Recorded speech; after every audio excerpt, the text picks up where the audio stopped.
Welcome to the Natasha Helfer Podcast. To help keep this podcast going, please consider donating at natashahelfer.com and share this episode. To watch the video of this podcast, you can subscribe to Natasha's channel on YouTube and follow her professional Facebook page at Natasha Helfer, LCMFT, CST-S. You can also find all her cool resources at natashahelfer.com. The information shared on this program is informational and should not be considered therapy.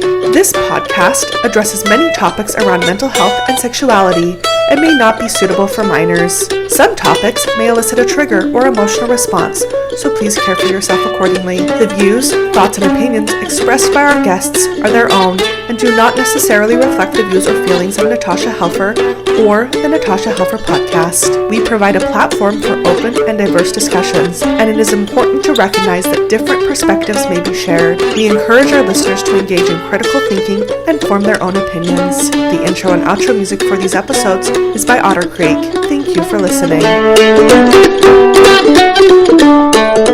Welcome to the Natasha Helfer Podcast, where we go after shame anywhere we can get it. Quick note before we get started, I have an upcoming retreat coming up, a one-day retreat called Reclaiming Female Sexuality, Igniting Your Inner Fire.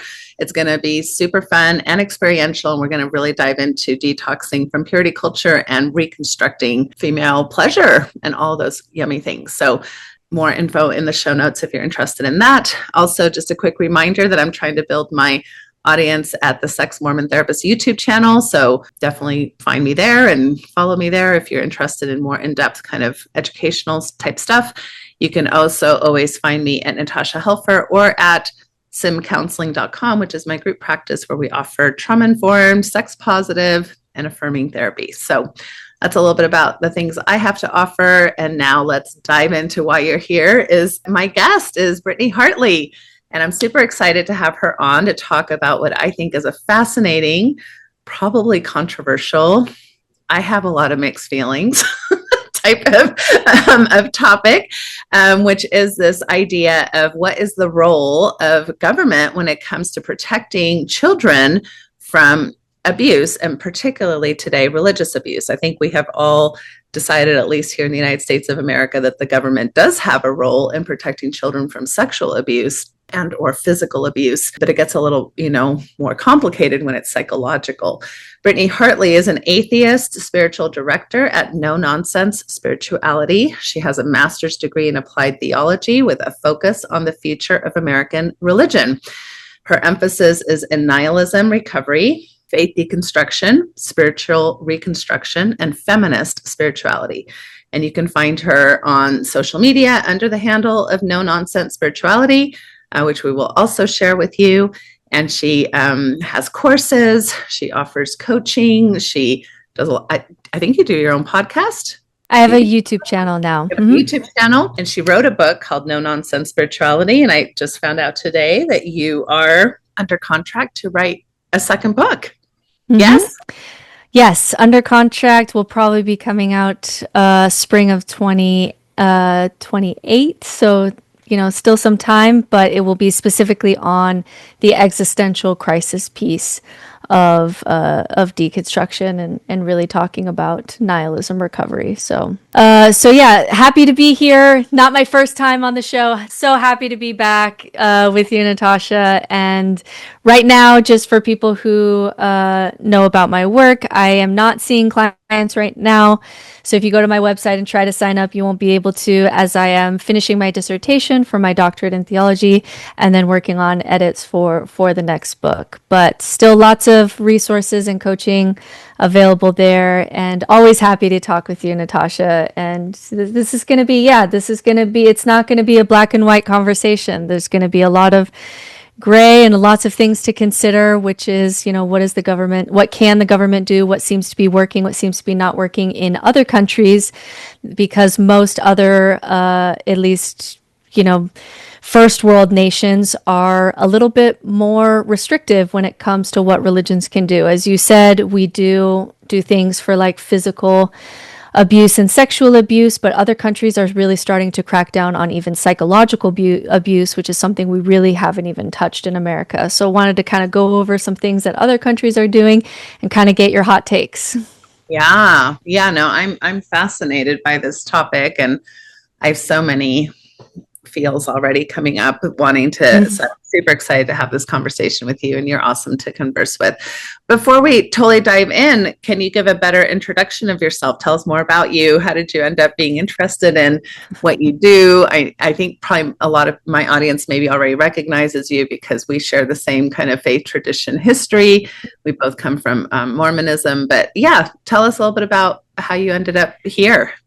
Sure. I was raised Mormon, had a kind of an early deconstruction in my teenage years, was kicked out of my home for having sex, which led to a whole world of shame and life blow up and trauma and all these kinds of things, to which your work was just so influential for my family at large. I've told you this before, that your work on sexual shame was really healing for me, and then your work on masturbation was actually life-saving for my gay brother, who was, very suicidal in that shame cycle in the church. And so your work has just been so influential, not just for me, but for my family. And went into Christianity because they just tell you, oh, you just have the wrong Jesus. So I was like, okay, I'll just go into Christianity. I go into theology school, and I end up losing my faith, not just in Christianity, but also in God when I was in theology school, which is actually a really common thing that happens. And for me personally, that led to a very deep existential crisis, like a really psychological breakdown, a loss of meaning, a loss of motivation, suicidal ideation, philosophical nihilism. Just really, really struggled with that. And so I do some work with deconstruction, and Mormon deconstruction used to be kind of the bread and butter of what I did as a spiritual director. Spiritual direction is a 2-year program that I did after my master's degree. But mostly what I do now is working in that existential crisis space. So you're working with your existential fears, and in that what we call the philosophical void, which is where you have no psychological or social anchors, and you're just there's no way to make a decision, there's no morality, there's no truth, there's nothing to hold on to. So I do a lot of work in that space, and just really enjoy the honesty of talking about that experience. And I do spiritual direction, which is sometimes on social media, I will share my own personal beliefs in spiritual direction. I don't do any of that. It's really about just how to help someone's spiritual journey in whatever way is the healthiest for where they are and where they want to go and where they're resonating. So I do that work as a spiritual director.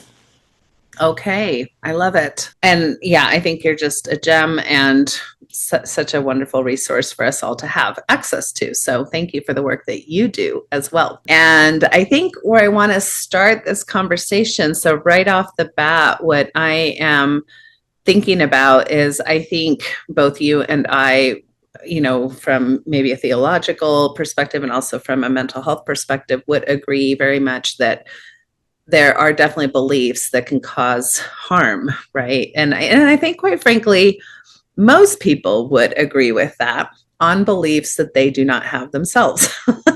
Right.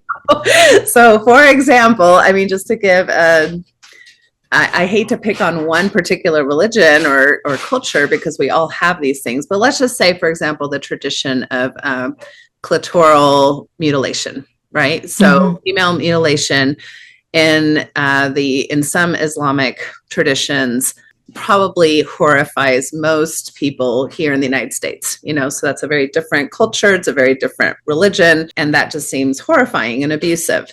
And I would say there are people who have survived that would agree. And there's people who have survived that who would not agree, right? And in fact, impose it on their own daughters as part of their ongoing religious traditions. So I say that just to bring up the fact that if we're going to listen to this conversation and be all high and mighty, like, yeah, for sure, those beliefs are super harmful, but we're not willing to look at our own belief systems and what might still be harmful about what we hold dear, I think it kind of misses the point of even having this conversation. Yeah. So what's your reaction to how I'm starting this conversation? Yeah, I love this. You always lay fantastic groundwork before a conversation to just kind of plant some flags. And yeah, so in this conversation, we're not picking on any particular religion. I will be discussing many of them. And just like you said, like if it's foreign to you, it's easy for you on the outside to just say that's obviously harmful. But even with the female genital mutilation, that seems very strange to us in the West, but it would be completely normal to do male genital mutilation under a different kind of religious context, that we don't have a ton of scientific evidence that says that you have to do this, but yet it's just very common in our society that when you're a boy born in a hospital, they'll cut the foreskin off. And so that's just so normal in our culture. We don't think of it as genital mutilation. We certainly don't really even think about it as religious. It's just kind of something in our culture that we've done for a long time because of our religious roots. But it's hard for us to see that when we're in it, but it's easy to see kind of someone from the outside. Yes, exactly. So yeah, that's kind of where I want to start. And I think too that the other thing that immediately comes to mind, because when I first heard of this, I was like, yes, I'm just going to say my bias. I'm like, yes, I do think we need protections for children. And it's so interesting that we oftentimes, at least here in the United States, seem to be more concerned with parental rights than with children's rights. Right. We see this in sexual education, for example, right? Like parents have a right to opt out their kids from knowing information about their own bodies. Parents have a right to decide what type of medical care, whether or not a person's even going to have access to therapy. In a lot of places, people have a right as to whether, parents have a right as to whether or not a teenage person can access abortion care or, so there's just so many things that we, I think, trend to think more of the parental rights than the children's rights. And I do think that here in the United States, and you can tell me where I'm off, because this is not where I shine as theological history, but it seems to me like the founding values of our country were very tied to a relationship, a certain type of relationship that we were trying to decide what relationship would we have with religion to begin with. And seems to me too, like this whole religious freedom aspect of USA culture, which I think is actually very important, has actually been used in its shadow side to say, well, because of religious freedom, I as a parent or we as a religious institution can get away with things that the rest of the kind of mainstream culture has already decided is not okay.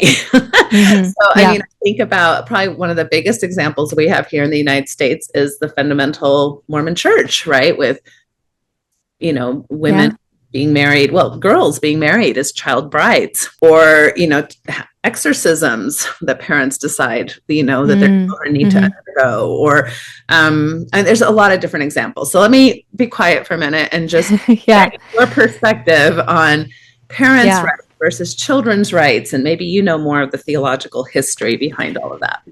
Yeah, we can go into what makes the United States different than some of these nations, but what we're seeing is that outside of the United States, industrialized nations are starting to have this conversation that whether or not you're religious, this is a citizen of our country. And when you decide, for example, to homeschool them in your end of the world, whatever theology, that actually you can't do that because this is a future citizen of this country, and that's a cost to all of us.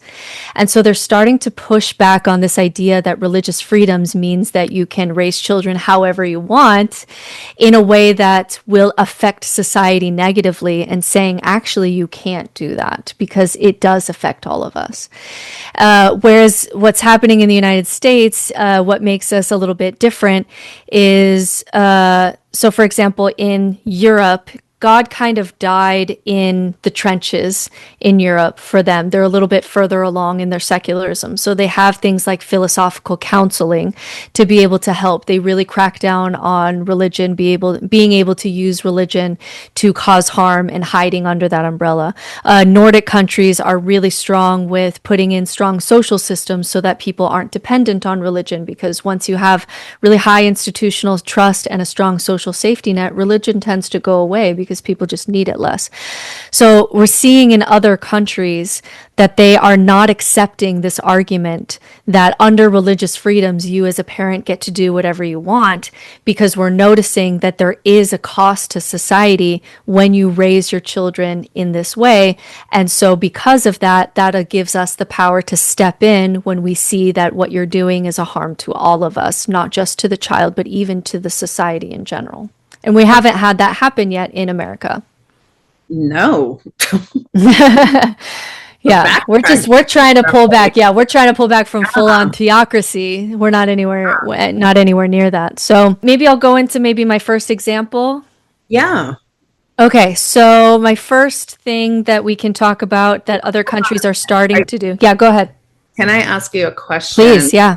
It sounds like you're going to go into what are countries doing, but before we go there, just wondering, how do they measure that cost? Like what is the cost? What is the cost to a country that they're like, yikes, now we have to deal with what when these people are raised by parents who have these beliefs? First of all, do we have a sense of what types of beliefs are considered damaging? And then what is the cost? Are those that's great. And we'll go into some examples of this later on, but just to kind of foreshadow that, other countries have found that when you focus specifically on beliefs, it doesn't tend to be effective.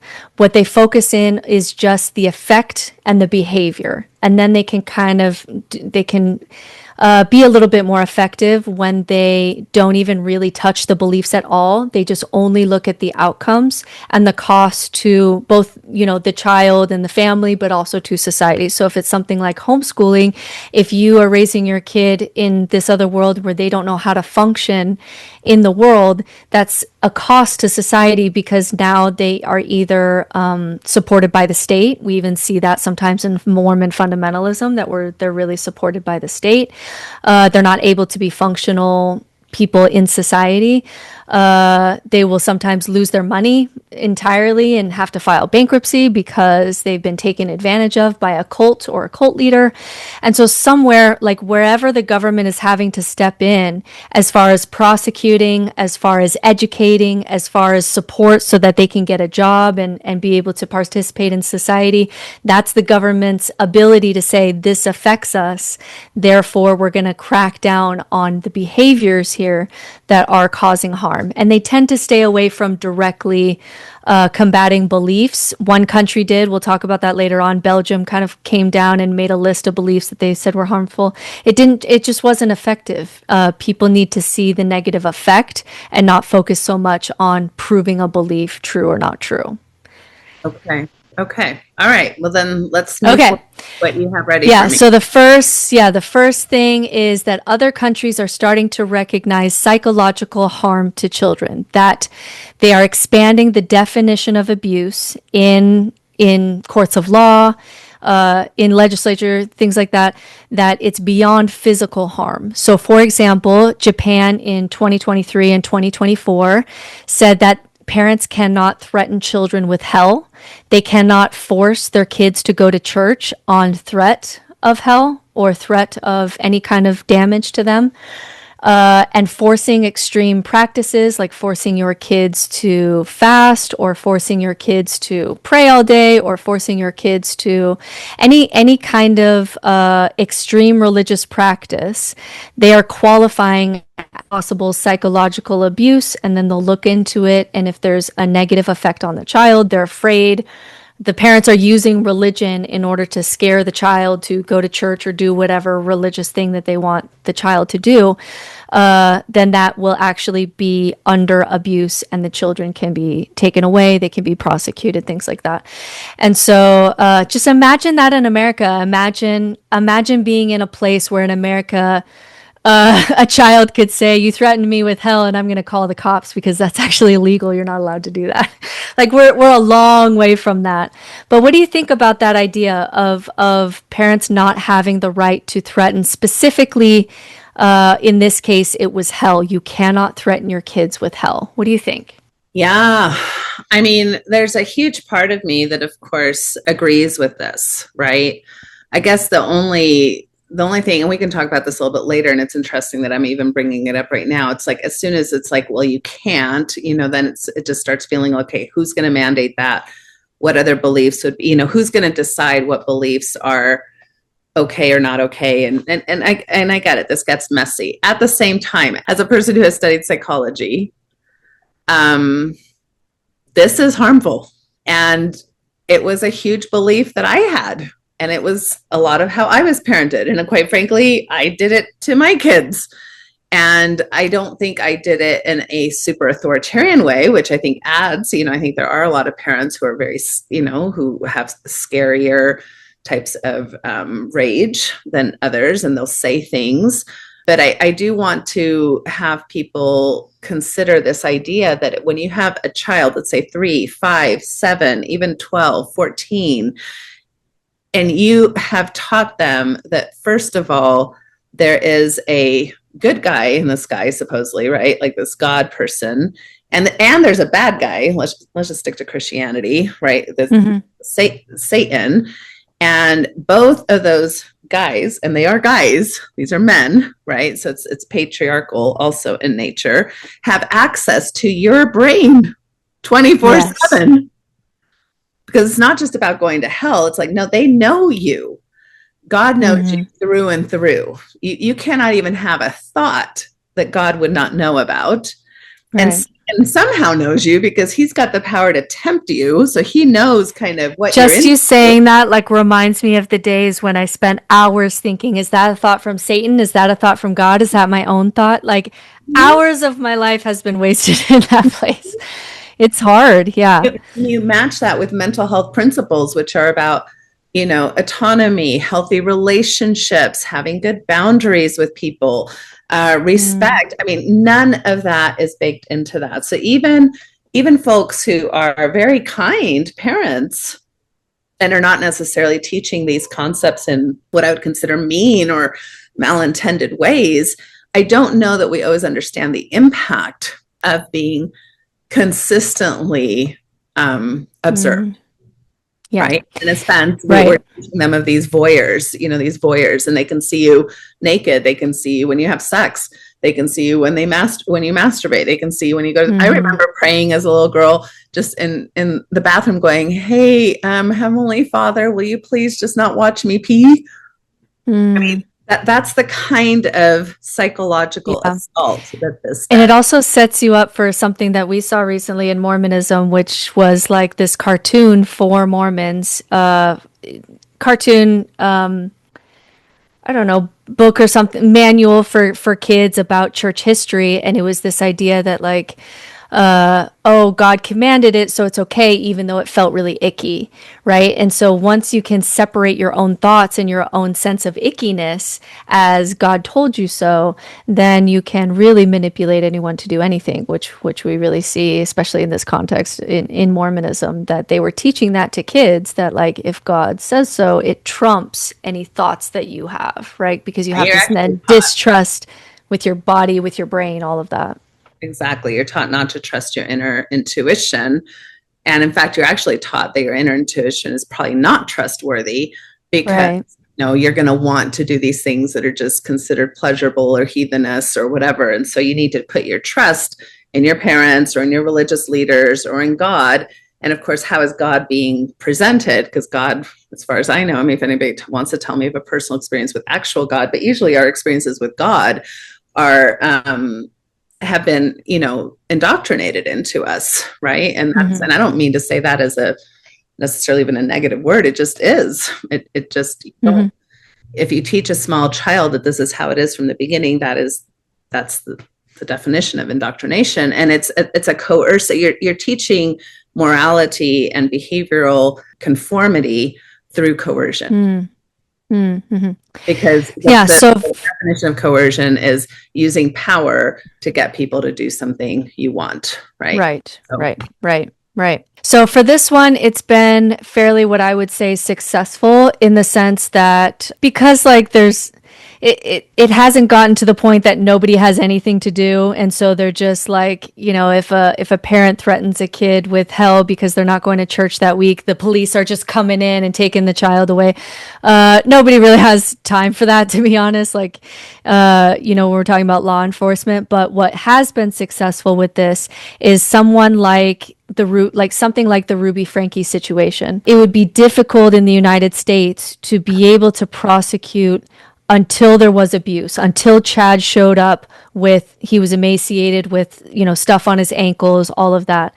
And with something like that, if police would have gone in and a parent would have said they're in the middle of the room without a bed because they need to get the demons out, in the US, that would be almost impossible to go in and be able to get involved. That's a parent's right. They're not bleeding. If they're not emaciated, it's the parent's choice to put them in the middle of the room because the demons need to get out or whatever. There's really not a lot that you can do in the United States. Whereas Japan, there have been times where a situation like that, where there's clear, religiously driven psychological abuse, that even without any physical or sexual signs, if you just walk in and see a kid in a room like that, just sitting like that, they have enough to say there seems to be evidence of psychological abuse. We're going in and rescuing these kids. And that has happened in Japan. So I would say this one has been fairly successful in being able to get involved in these situations earlier, rather than what we have to do in America, which is wait for physical or sexual abuse before you can go in and do anything. Yeah, which again, as I'm sitting, I'm thinking of the classic phrase, sticks and stones may break my bones, but words will never hurt me. And again, I would say, boy, is that not right? Right. I would say, especially any mental health provider, I'm pretty sure would tell you similarly to me, that we sit with psychological wounds much longer than physical wounds. When people think of a body, I mean, yes, there's of course trauma that happens when we have physical harm, but this idea that psychology cannot harm, I mean, those things are deeply, deeply embedded and very internalized in people's psyches. So that's the kind of work that we're usually working on for longer periods of time, is psychological. Even the sexual physical abuses have huge psychological components to them, right? And usually, especially with sexual abuse, it usually doesn't happen, especially for children, right away. It's like a grooming process, which is very psychological in nature. And you can add religion as a kind of as a filter, another way that sometimes religious teachings are used as grooming for sexual abuse as well. So, okay. So that seems to be positive. Seems to be working. Other countries have done this, that they're at least putting in the legislation that psychological abuse counts as abuse.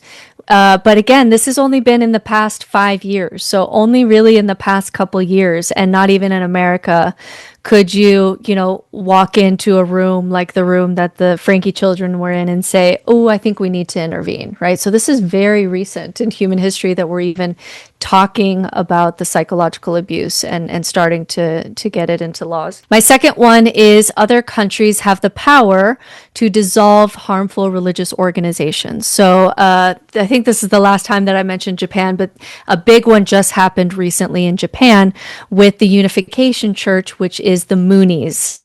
And people are somewhat familiar with the Moonies, I think, in America because of Steve Hassan, who comes from the Moonies and does so much work in cult recovery.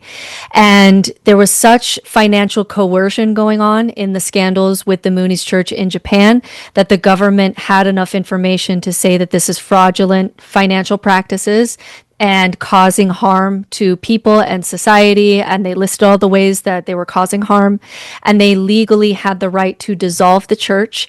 And they sold off the assets of the church to pay the people who were victims. There were 150 people who did a, joint lawsuit because they had been financially manipulated and they had lost all their money. And so the church actually was dissolved by the government, and the assets of the church was given to the victims who had lost everything through these harmful practices.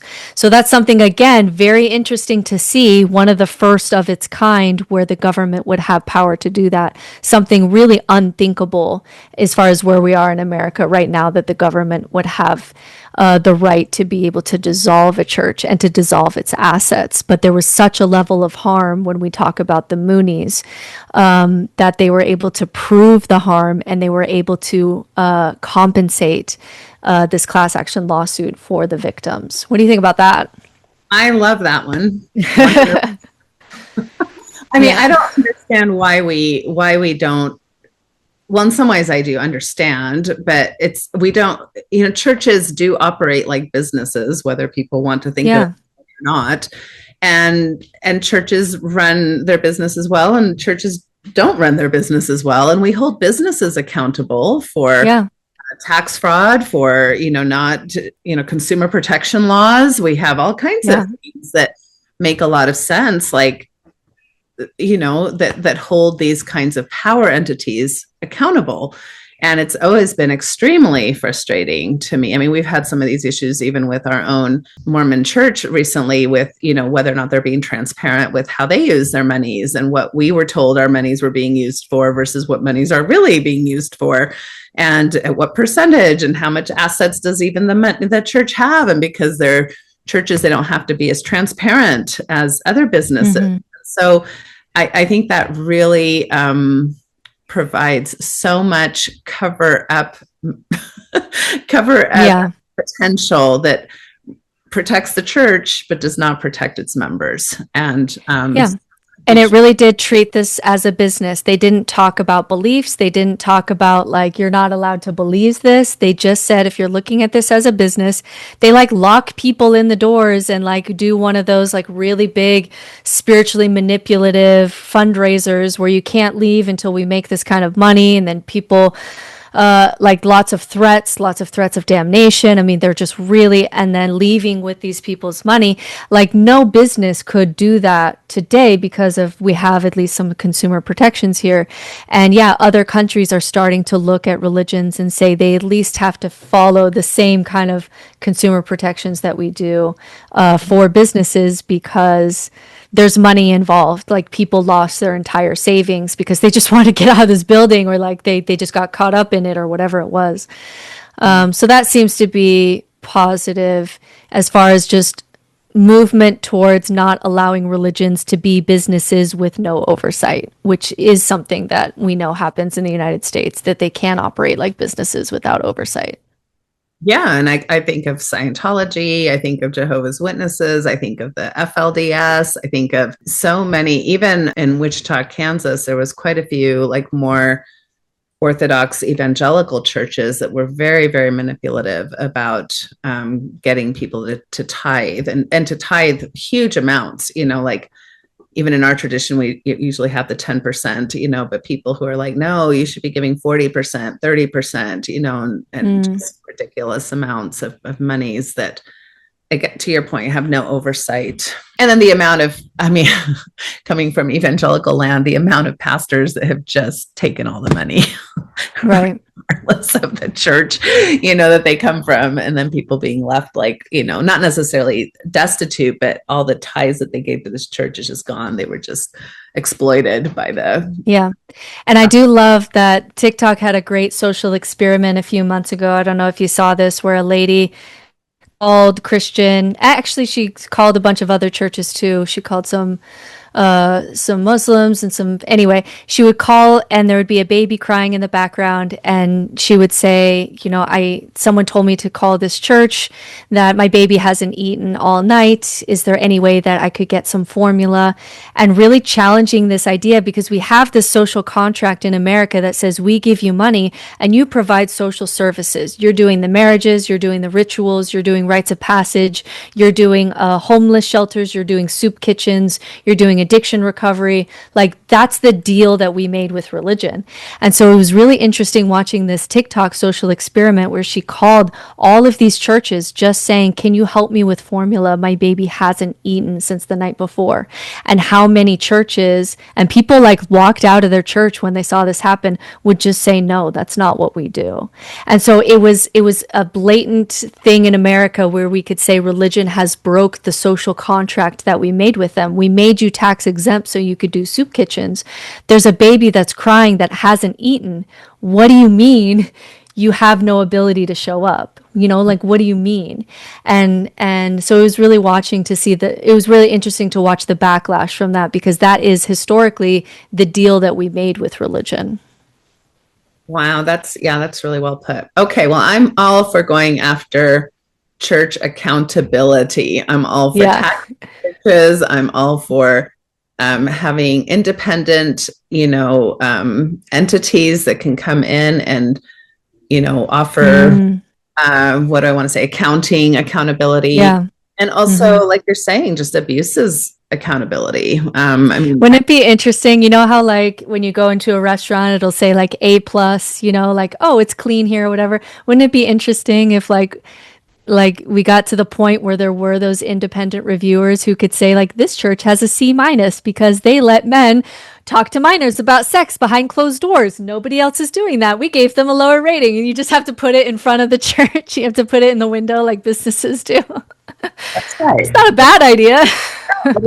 You can function, but we're going to at least be honest about what's going on here. Yeah, you're operating at a C-. That's what happened with the Catholic Church it probably still is happening, right? Where they were left to manage themselves. So then when abuse, allegations came out, they would just move these priests around. And there wasn't any like governing body saying, no, when this happens, you have to be held accountable, not just within the same system that protects everybody. We know this. Okay. Yeah. Next one is criminalizing psychological manipulation. So some countries are starting to recognize coercion and mind control as something that can be criminalized. So mostly this is going to be France. France is going to come up a couple times here because they are the most kind of rejecting religion at this point. They're really going after it. So, for example, France actively monitors spiritual groups, self-development movements, wellness influencers. They'll block retreats. They'll block, like in America, you can be any kind of new age person and start running retreats, and there's no oversight. In France, they watch these groups and watch for specifically coercion and mind control. And so, for example, Joe Dispenza was going to do a big retreat in France. He was not able to attend because on his website, he says something like the mind has the power to make your body well again. And then he includes testimonials of people who say, I had cancer. I started doing Joe Dispenza's meditations. My cancer is gone. And so because of all of those testimonials that says that you can cure cancer, he was not allowed to come to France and do a retreat because they considered that psychological manipulation on your website, that you're promising people that you can cure cancer with this mind stuff, and you don't have the evidence to support that, so we're shutting this whole thing down, which is something that we would never see in America. You're really free to run a retreat doing whatever you want, it's saying that you're doing whatever you want here. And so it was really interesting to watch that and to watch the response to that, because the response is, France is just being run by these people who don't get it. And then some people were like, this is a good thing. It's protecting people from pouring all their money into these retreats to try to cure, their stage 4 cancer. What do you think about that? Should the government have the power to be able to say we're blocking this retreat because we think that there's some coercion or some mind control here? Thoughts on that? Well, don't we have protections that you can't sell me a lemon? Yeah, we have some of that. Well, that's what I'm anything like that, but I'm just saying, why would this be seen as problematic? This is, I think, kind of similar to your last point. We're holding businesses accountable. And I think what I'm really liking about this is we're holding people accountable for misinformation, for flat out fucking lying to people. Because what he would say is, I never said I can cure cancer, but he has all the testimonials under his more vague statements about how they can cure cancer. And France just said bullshit. Like they just said no. It's true. They said you're selling a lemon here. Like you don't, Yes. that's too manipulative to people. And he's not allowed to go back there. And I think this is where I'm probably most upset right now about the state of my own country, is I cannot believe the flow of misinformation by like what are supposed to be pretty important people, just flowing misinformation. And I think that this is an interesting dilemma that we have, not just with freedom of religion, but freedom of speech, which I'm okay with anybody saying whatever the heck they want, but I'm also okay with there being consequences to saying whatever the heck you want, right? Like that's not, a freedom is not necessarily mean a consequence-free space. Right. It means we're not going to maybe put you in jail, but it doesn't mean that you get to now run a certain department, or that that we're going to publish your book, or that, because it just, this misinformation I have seen have so much difficulty. Of course, I know the pushback there is then who gets to decide what the information is, right? You're right. You nailed the pushback, which is like, oh, the government, they just haven't caught up to all the science behind manifestation and frequency and spirit and all this stuff. And they're so behind. And that is the pushback that you'll get is how can the government have the power to turn away the spiritual retreat for me? How do they know that, the mind doesn't do X, Y, Z, anyway. So, but what they're really focusing on is specifically when there's money involved. Like if he would have not charged money, he might have gotten away with it. But when there's money involved, you're charging people and you have some kind of fraudulent claim that kind of is a little bit of coercion, like I can cure cancer, then we have the power to say no. And, and that's, I think, a good thing. Now, the next one, go ahead.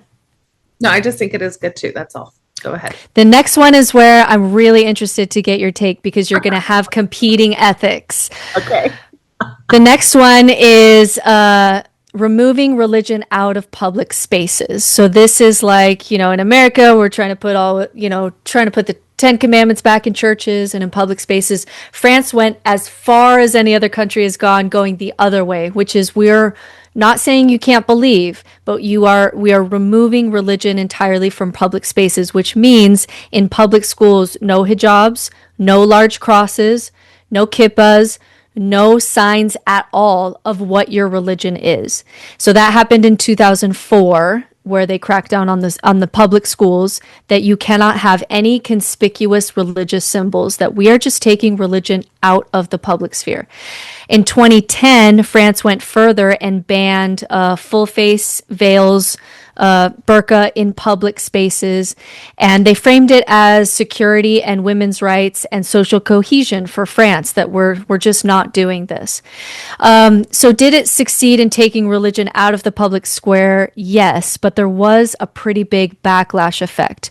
So there was a study done in 2020 from the American Political Science Review on that 2004 French law against religious symbols, and it found that the ban reduced Muslim girls' access to education, because if they were in a family where you need to wear a hijab and the school says you're not allowed to, girls did drop out of school, and it affected Muslim girls' ability to get education, to get jobs, because it increased discrimination. They dropped out of school. Sometimes they became more radicalized and more isolated rather than more integrated, which was their goal.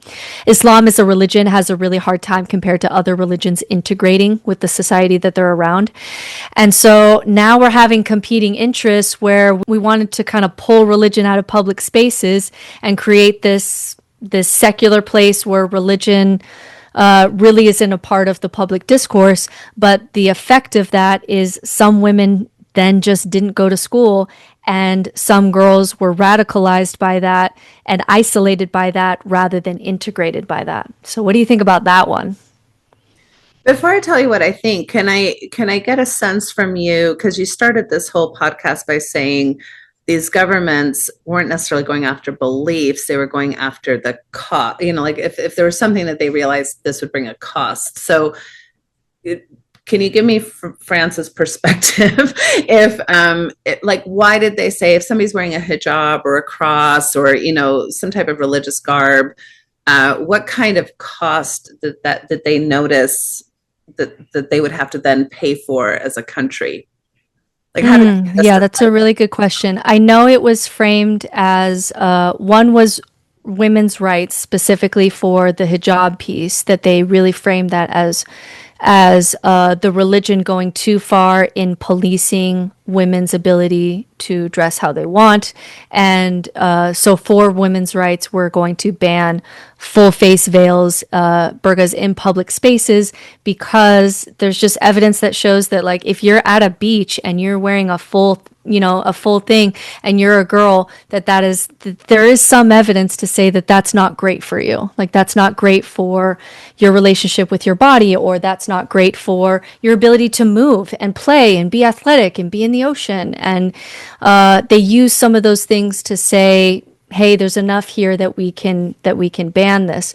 As far as for schools, they just really wanted to remove religion completely from the public square in order to build a secular society built on well-being, that privately you can believe whatever you want, but in the public square, we are talking about modern problems without religion. We're not going to be quoting the Bible. We're not going to be wearing crosses. We're not going to be doing identity signaling to each other.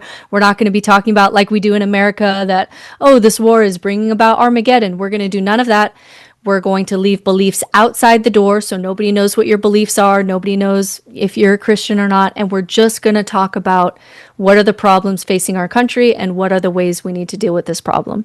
So that was kind of their goal. They really wanted the public space to be a secular space where we're focused on human well-being, and we can do that better if we leave just kind of religion out of it at this point. And I think that was their goal, but everyone was sad that it didn't end up being something unifying for the country, specifically for Muslim girls. It made Muslim girls a little bit more isolated. Yeah, I can see that for sure. Yeah, this one's a little harder for me, I think, because I do have a value for self-expression. And this is where it just gets really hard in the ethics of religion itself. Like, as a Mormon woman, I would have defended my right to wear the garment, right? Yeah, me too. Our tradition. Now, after I left, my traditional beliefs in Mormonism, I could see how wearing the garment was harmful to me. And I talked to 500 bajillion women, that would say that interfered with my sense of being a sensual person, of even feeling sexy, even to the point of even just like the UTIs or yeast infections or UTIs because of how these are manufactured. And so I've had some Islam neighbors that I spoke with quite a bit about this whole idea that we objectify women, right? So you've got two sides of that, right? You've got the cultures that cover women all the way up, right? And it's like, so you can't objectify them, which is in of itself a form of objectification. Or you have the whole, let just women, show off their cleavage and their tatas and, but then we oftentimes use those women to sell products, so there's an objectification of the female body, regardless of which side of that you're on. And I just, and there's also this, I guess maybe there's still this idealized part of me that hopes for a world where, you can have the little, kid, the kid in the Jewish garb and the kid in the Muslim garb and the kid in the Catholic garb and they're all different races and colors and they're all holding hands. And it's like, look at us, we can respect each other's differences and beliefs and we can all still coexist as a human family. And that is not just erasing our identities, it is expressing our identities within this concept that we all deserve respect. And so it's very messy because I don't know that we would have much religious garb around without the coercion of that religious garb being something that was coerced to begin with. And then people feel very much attached to those things, and they feel like their agency is attached to that. This is where it gets. It's tough, because I would have been like you. I would have been offended if the government would have said, "Hey, we have evidence that you have more UTIs and yeast infections and all this thing with your garments, so we're going to ban this because of well-being reasons." I wouldn't have liked that when I was an active Mormon. I wouldn't have liked that. And so now what we're running up against is an awareness of there are better and worse ways to curb religion that doesn't give you that double down effect. And so it seems like going so far as to say you can't wear a hijab did actually give a double down effect that you actually don't want. And so I think for things like this, it's important what the effect is. It's important, did you get a double down effect and make people more isolated, or was it effective? Because something that came up in the new atheist debate when the four main atheists, had a conversation, it was the only question that stumped them, and it was this idea that there is some evidence, particularly with Islam, that the more you leave it alone and don't challenge it directly, you get a softer, healthier version of it. And if you challenge it directly, that you'll get a fundamentalist, more isolated version of it that can be more dangerous. And so I do think we have to pay attention to that and go as far as we can for well-being without going so far that you get such a double down effect that you have little girls not going to school. Like, that's obviously not what anyone wanted. But if that's what's happening, I think you got to pull back. Yeah, no, I mean, what you just described is human behavior to a T, right? Like, I mean, from the age of 2 on, the moment we hear the word no, we're like, oh, that's my new favorite word. And I want to go against whatever everybody else is saying, right? Like, there's that part of human nature that as soon as you tell me what to do, I want to do the opposite, regardless of the reasoning. It's just kind of like this natural, like, tension between being an obeyer and being, an independent thinker. And so I'm not sure that this was a hill to die on, I can understand that. I think we do more with, like you're saying, persuasion, right? And relaxing. And when people relax, they're more able to kind of start thinking about these things. And we know this even just through basic ideas about faith transition, right? We tell people that if you leave your religion and now all of a sudden you're cramming all this information to other people and you're forcing them to, you have to read this book, you have to listen to this podcast. People trend to be defensive and trend to protect what they've known to protect, and they can do more. And that's the brain's only option. Like, when you're attacking someone's identity like that directly, the brain's only option is a double down and a defense. And then you have no room to move. And then if we're making these girls more isolated when we wanted them more integrated, then that's just not the way to go. So that one is one that got a lot of public backlash on. The next one I have, I'm curious what you think about homeschooling. Some countries have been really prioritizing children's exposure to broader society and making it very difficult to homeschool your children, especially if you're just not a teacher. Like, if you don't have the qualifications to teach, then it's actually a cost to society to not expose them to the ideas of the broader society. So in Germany, for example, homeschool is mostly illegal. You have to be a pretty good teacher and jump through quite a few hoops to say, I'm absolutely qualified to teach my children here across the board. Parents face fines. They will even lose custody of their kids. Germany treats education as a child's right. Going back to this parent versus child debate, Germany has decided a child's right to education is their right, not something that can be controlled by a belief system or their parents. So what's really interesting is that there was a couple of kids that did get taken out, like the parents lost custody of the kids, and there was not a single incident of physical abuse. They weren't reacting to physical harm. It was this idea that these kids have the right, more than you have the right as a parent, to not just be raised in this very isolated worldview without exposure to broader society, because that is not only a developmental risk to the child, but a cost to the society. Yeah, which is really wild to think about that kind of right, because I mean, it's pretty easy to just homeschool your kids in America, especially under religious privileges, whereas Germany is saying, nope, it's a child's right to have an education outside of that. Well, let me think how I want to respond to this. I have not ever been, in general, a fan of homeschooling. I do think it isolates the children. I do think that it does, like you're saying, keep them away from many aspects of socialization, of education, of things like that. Having said that, I do think that there are instances where the school system is not a good fit for the child.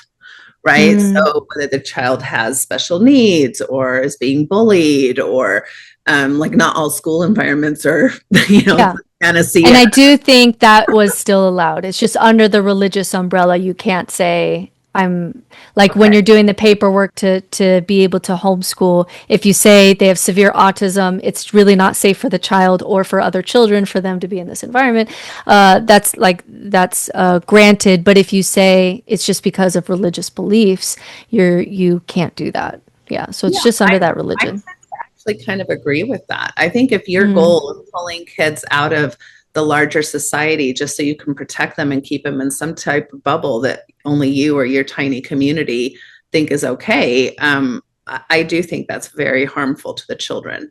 And I don't think that we should give parents a right to just pull children out of being able to have access to education. Like I think even the whole, I'm going to take you out of sex ed class is ridiculous. I don't think parents should have a right to do that. Why do you get a right over your own child's right to know what the heck is happening with their bodies? I still meet with people who are in their 30s. I mean, at this point, I'm in my 50s. And I was, when I was in my 30s, I would get the stories from the ladies in their 50s and 60s that didn't even know what a period was when it came.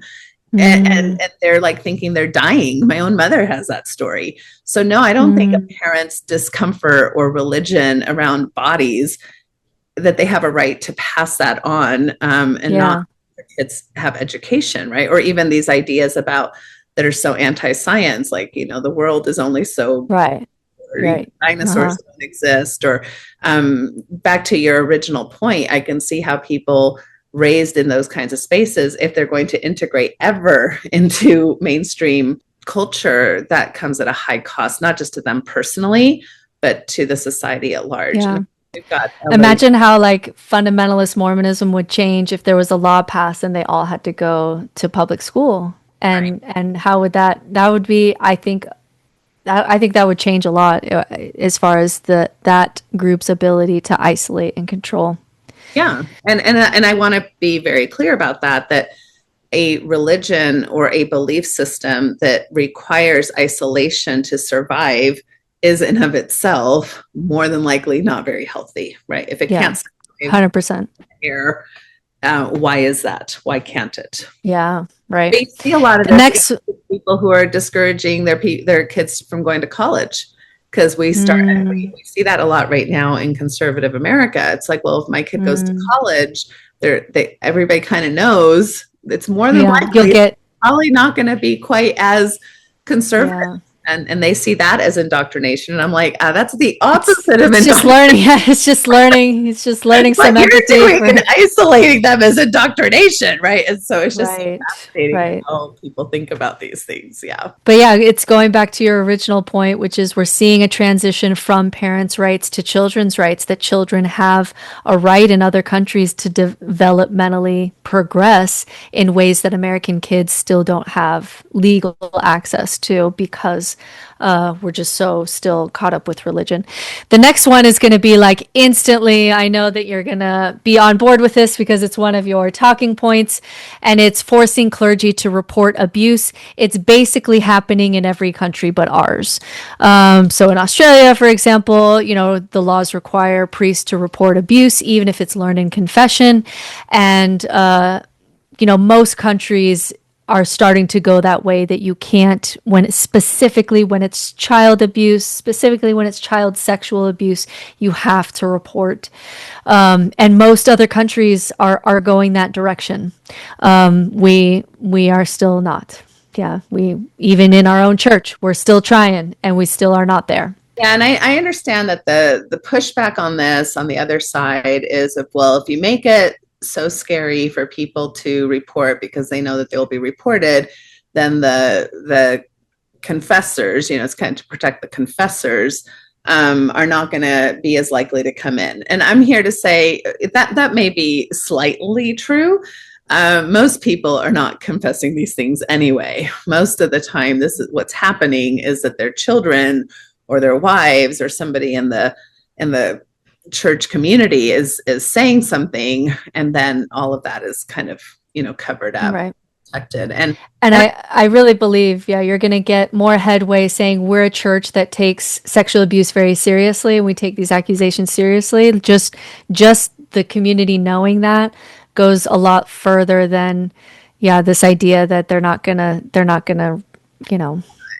confess. It prioritizes the confessor's safety over the victim's safety, right, which is already problematic. And then I would also say it actually doesn't protect the confessor, because if you do have somebody who is participating in this type of behavior, who gets some type of relief by confessing to their priest, that does nothing to treat that behavior.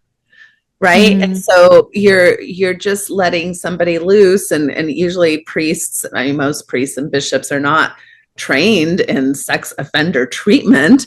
And so they'll give them some type of prescription to get spiritually okay again, just like something silly, like read your scriptures and come to church and, meet with me every week. That is not going to be the treatment and the support that somebody who struggles with, and I'm just thinking, does it ever create a cycle where, for example, my brother, when he was really struggling, he's gay, he's in the Mormon church, he's masturbating, and so it build up the shame, and then he would masturbate, he would go into the bishop's office, get a little bit of relief, the shame would build up, he would do it again, and it created this cycle where he was meeting with the bishop every week. How many times did you think about a man? How many times did you masturbate? And that cycle, he couldn't get out of it because it just kept going round and round. And he got to the point, as that I think the only way out of this is just for me to kill myself. And so like you say, he wasn't even, in a religious context, he's confessing that he's gay. It's making it worse because he's not actually getting, any care there. They're just telling him, okay, you're okay now, don't do it again. And then it just creates the cycle over again, and he got stuck in that. Not that being gay is wrong. I don't want to make that. But I just think that there is, it can create a cycle with confession where you get the relief until it builds up again, and then it can just kind of keep going. And it follows the doctrinal thinking of it, right? That relief that you feel, instead of understanding it through a psychological lens, it reinforces this belief, oh, I'm good with God now, right? And I'm good. Yeah. And so I don't have to tell anybody. Relief is coming from, but it does nothing to actually help you with whatever behavior is needing to be addressed, right? And I don't know any church that can say to me that they have also partnered with sex offender treatment training in order to be able to help people who potentially are coming in to confess that they're perpetrating against them. Yeah, that's wild. If we're protecting them, why don't we have that? That's interesting. So the whole thing falls apart. The whole arguments fall apart very easily on this one. Next one is overriding religious medical refusal, that parents can't deny life-saving care for religious reasons. The religion that always comes up with this one is the Jehovah's Witnesses, because they do the blood refusal for minors, that you can't have a blood transfusion. How it is in the United States is they usually do intervene when it comes to Jehovah's Witnesses. They will save a child's life with the blood fusion issue. But you have to go through quite a few court things to be able to get that. And we have lost kids who are in that court process of getting the override. And another thing that we still do in the US is there are times where a teenager in the United States who is a Jehovah's Witness will refuse blood, and the court will uphold their right to do that. And then that teen will die. Whereas in other countries, pretty much again across the board, UK, Canada, Australia, Japan, even if you are 17 and you are refusing a blood transfusion, if you are a minor, it doesn't even it barely requires anything as far as the court to just say, we're getting this kid blood right away. We're not messing with 6 court dates or whatever to be able to do this. I don't care that the 17-year-old doesn't want it. We're doing it and we're saving this kid's life. Basically, every other country is there. We still have a lot of hoops to jump through to go for that. And teens sometimes get the right to make those decisions under their parents. And we have lost kids. We lose kids to this one. I don't understand this one at all. I don't understand it, because if we're going to say, well, if you're beating your child, we're going to take that kid away from you, but somehow it's okay to let your child die. I just don't even understand. I don't understand what the double speak is on this one. How did we?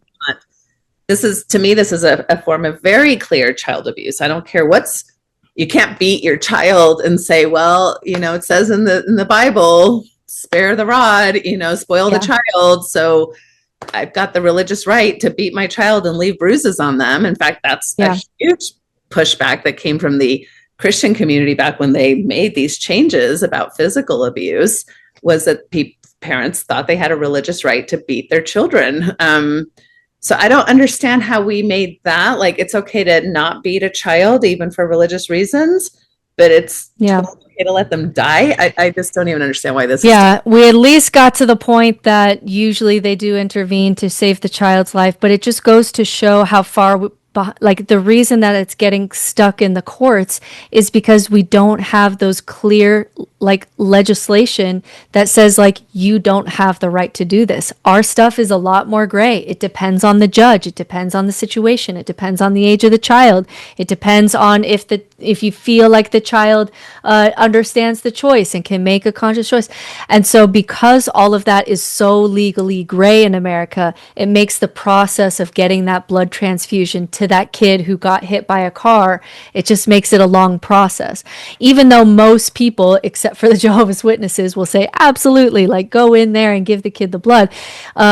Even though mostly as a country we're there, except for the Jehovah's Witnesses, it's still difficult to do because we just don't have the laws in place that say that the government has the right to do this. We just don't have strong laws there that makes it immediate the way that it is in other countries. It's just gray, and gray means messy courts. Yeah. And back to the age thing, a 17-year-old, I think that if we're going to decide as a nation that a 17-year-old cannot consent to have sex with a 30-year-old, because although I'm sure there are 17-year-olds who would disagree with that, we are basically saying, we hear you, 17-year-old, but we're also protecting you because you don't have the brain development capacity to understand power differentials, to protect yourself. You think you're making that decision based on logic or whatever, but we have an understanding that you actually still need protection to a certain level and even 18 is pretty young, to have, that's an arbitrary number, right, that we've come up with. Yeah. Somewhere between adolescence and emerging adulthood. We now know that brains don't really fully develop till 25, 26. So that's fascinating because most of us have already partnered, had sex, made career decisions, done all kinds of things by the time we're 25 or 26. But it is interesting that for sex, we yep, you're too young, but for dying for your cause, for religion, no, you're super mature to be able to make that decision. Yeah, a life-death situation based on, only your experience. And Jehovah's Witnesses more on the isolated side as far as their access to education and ability to make educated consent. They're more on that isolated side. So anyway, that's one that, once in a while I'll see it in the headlines where a kid or teen will die. there, which is just so sad to watch. Next one on my list is other countries are putting into just the public school system, usually when you're a senior and you're doing things like world history, a pretty big section on religious education, just understanding all of the history behind all of the religions, similarities, differences, etc., so that you're really versed in what people believe, in why people believe the way that they do, in why people and drawing similarities. Oh, there's some similarities in these stories, but here are some differences. Just doing a pretty big section of at least a couple months, understanding what the hell is going on with religion in the world and getting some context for all of our religious history and debates and beliefs and all of that. There has been so many movements from the secular side in America to just do basic religious education for kids in public schools. It has always been turned down by Christianity and the power of Christianity in America. They specifically, and we even told them at one point, like, we will let each religion write their own section. So this isn't the government saying what Christianity is. You decide, like, you write it and we'll include it with all the others. And Christianity really does not want that. They do not want you to see, hey, there's some similarities between Christianity and Islam. Hey, there seems to be a lot of virgin birth stories. I wonder why humans do that. They really don't want you to have education across the board on all of the different religions and all of the options and all of the history. And they have successfully shut it down in America. And so really, like, if you go through the public schools, you never really get a full section in your history on what the hell people believe and why, because Christianity does not want you to see all the stories laid out there and start asking some questions. And so they shut it down. Well, we see that just in our own faith tradition. How many times just over the last 5 years have we heard a Mormon leader say, stay off the internet, don't go to other sources, only stay here with us. And even back to my college argument, that a lot of parents are super nervous about their kids going to college. Yeah, because diversity of ideas. Why do most people who go study theology end up not believing in God? It's kind of ironic, right? But it's like theology school. I didn't realize it. It's like an atheist pumping machine. They're just pumping out atheists. Well, even psychology, any of the liberal arts, studying psychology, studying literature, it exposes you to a variety of ideas. And the only way that these harmful, more isolating beliefs survive is when they're contained. As soon as somebody made a cool quote about if you air things out, it disinfects things, right? And so they don't want the disinfectant because people want their kids to be projections of themselves. And they have, once you're invested in a belief system, and part of that investment is you believe it's the best. I don't think parents are doing this because they hate their kids. They really do want their have the best thinking that they can think of. And if they expose them to other ideas, now other people's ideas might win over yours. It's so funny though. It's so funny because I always see the phrase from these, like, especially the Christian homeschooling crew of like, lions, not sheep. I'm raising lions, not sheep. And it's like, well, your lions can't handle a class of world religions. I'm not really sure if like they're as powerful as you think they are, because they can't even handle like a basic course of world religions in their history class. So I don't know how lion they are. I would completely agree with that. Yeah. All right. Last on my list is government watch lists, specifically for cults and religions. And so, again, France, but also Belgium has been really doing this. They will maintain an official list of harmful cults, and they will publish that list and maintain warnings the way they do with cigarette labels. They're doing essentially cigarette labels for cults. Hey, you can smoke. We're not going to stop you. Here is what's going on with this cult, things that we're concerned about before you go to this retreat or before whatever. And so what they did do, they did shift. I'm talking about Belgium. They did, when they were first publishing about these cults, they would write down, and that tended to not be effective because then people started arguing about like, well, we didn't quite phrase it right, or that's not the full story, or whatever. They got bogged down in the belief side of it. And so they only now published, here are the behaviors that we see that are damaging, things like manipulation, coercion, psychological control, some almost like Google reviews, like 5-star reviews from people who have been in this cult and gotten out, and what they have to say about it. And they'll publish it as kind of for the same reasons that you would do that with cigarettes. Like, you can do this, you need to know the harm beforehand before you go join one of these cults. And so France and Belgium doing a lot of transparency to say like, yeah, you can organize, but if it's problematic, we're going to tell the public. And then again, if there's business things that we can get you on, we're going to cut down there. If you're doing false advertising, we're going to cut you down there. So they're really doing a lot of transparency, and it is being successful in cutting down a cult's ability to be able to operate in ways that are harmful in these countries. So again, like, this is what you said about just airing it out. All they did was just start airing it out. Here's the problem of these cults. And it started to go down because people could at least be warned about it, or be able to, tell a friend, hey, I saw this pamphlet at the bus stop or whatever about this cult. Before you go join it, maybe listen to what this person says about it. And it is being effective in cutting down harmful cults. Okay. Yeah.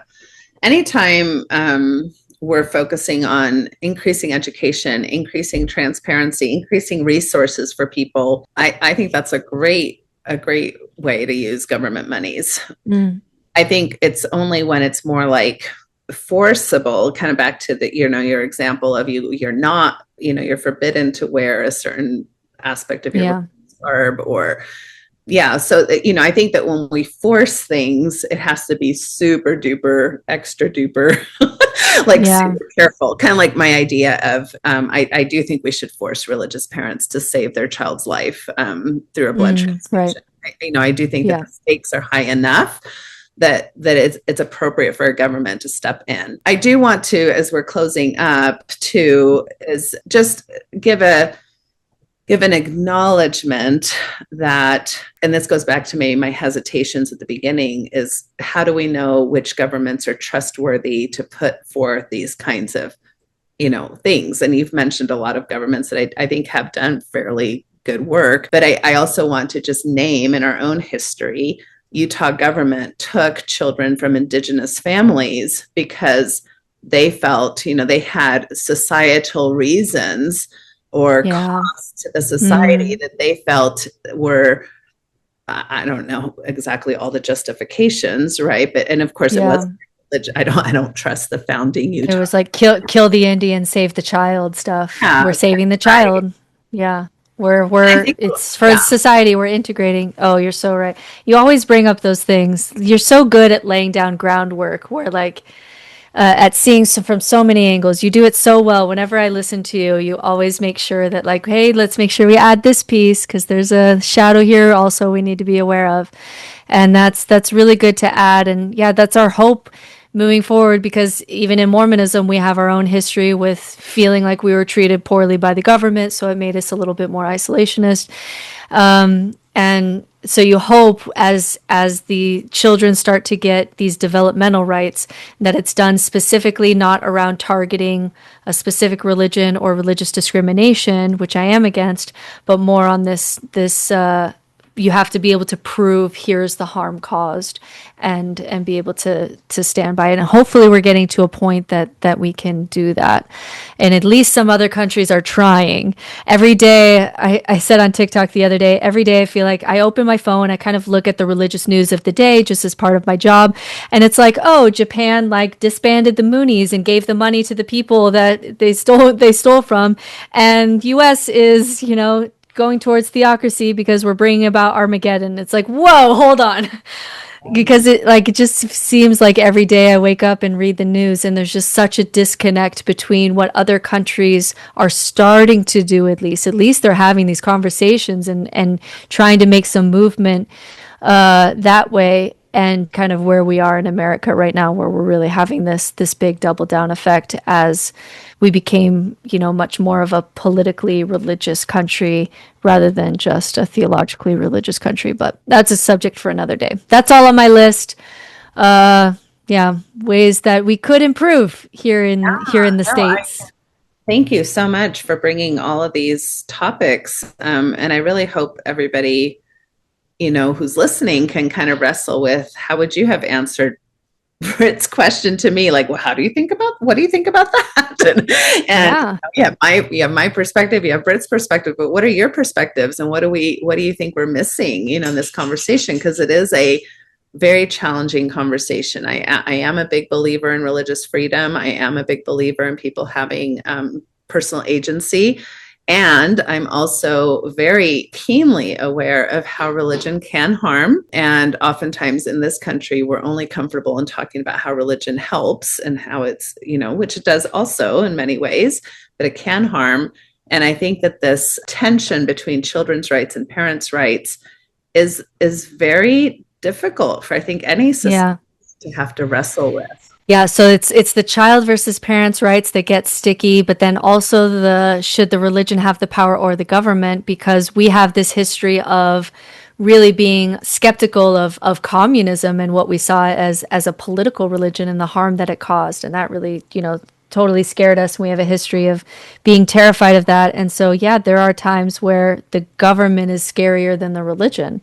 And so do we want to not give the government this kind of power? Because what if they then just start abusing and just, So, there's lots of ethics and tensions, but at the very least, I see other countries at least trying things and putting some laws in place and having conversations and making some headway, even though the ethics are sticky, where it just seems like in America, we're just still really stuck in being so hands off of religion that religion is allowed to do whatever it wants in our country. And eventually we're going to have to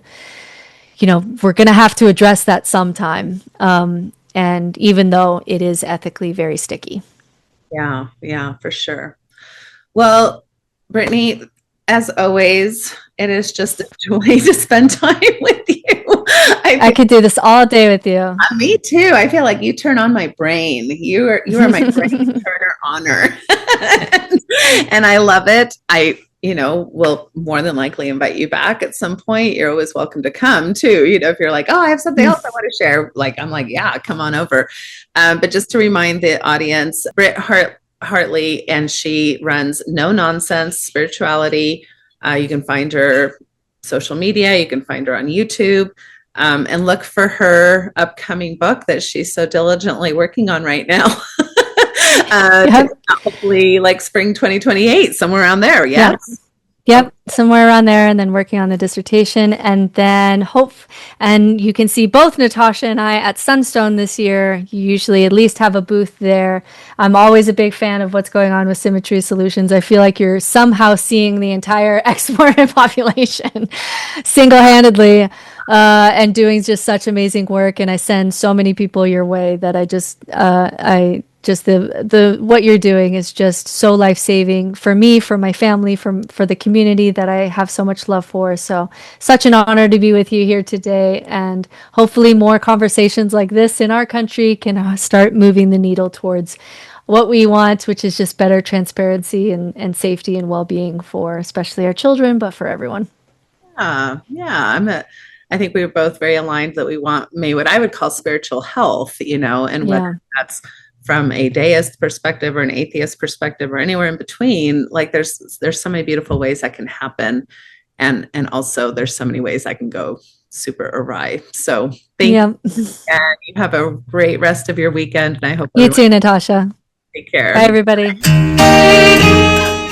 Thank you for listening to the Natasha Helfer Podcast. To help keep this podcast going, please consider donating at natashahelfer.com and share this episode. To watch the video of this podcast, you can subscribe to Natasha's channel on YouTube and follow her professional Facebook page at Natasha Helfer, LCMFT, CST-S. You can also find all her cool resources at natashahelfer.com. The information shared on this program is informational and should not be considered therapy. This podcast addresses many topics around mental health and sexuality and may not be suitable for minors. Some topics may elicit a trigger or emotional response, so please care for yourself accordingly. The views, thoughts, and opinions expressed by our guests are their own and do not necessarily reflect the views or feelings of Natasha Helfer or the Natasha Helfer Podcast. We provide a platform for open and diverse discussions, and it is important to recognize that different perspectives may be shared. We encourage our listeners to engage in critical thinking and form their own opinions. The intro and outro music for these episodes is by Otter Creek. Thank you for listening. There is a place where time slows to nature's pace, and there is space there to find yourself in her embrace. Some places should be left alone. Now say the so we can always go to the homeland of the heart.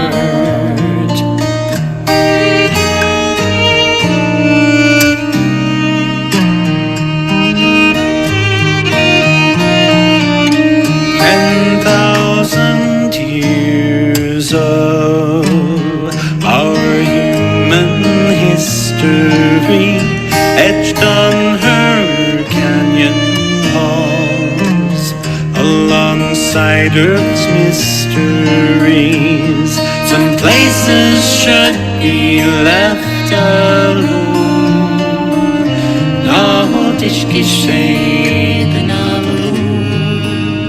So we can always go to the homeland of the heart, to the homeland of the heart.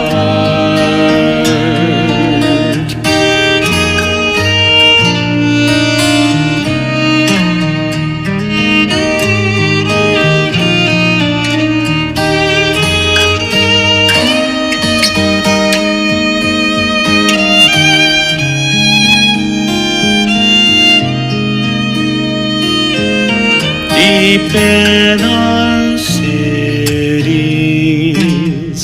we sleep without her stars, yet still her presence sustains us from afar. Some places should be left alone. No tishki so we can always go to the homeland of the heart, to the homeland of the heart, to the homeland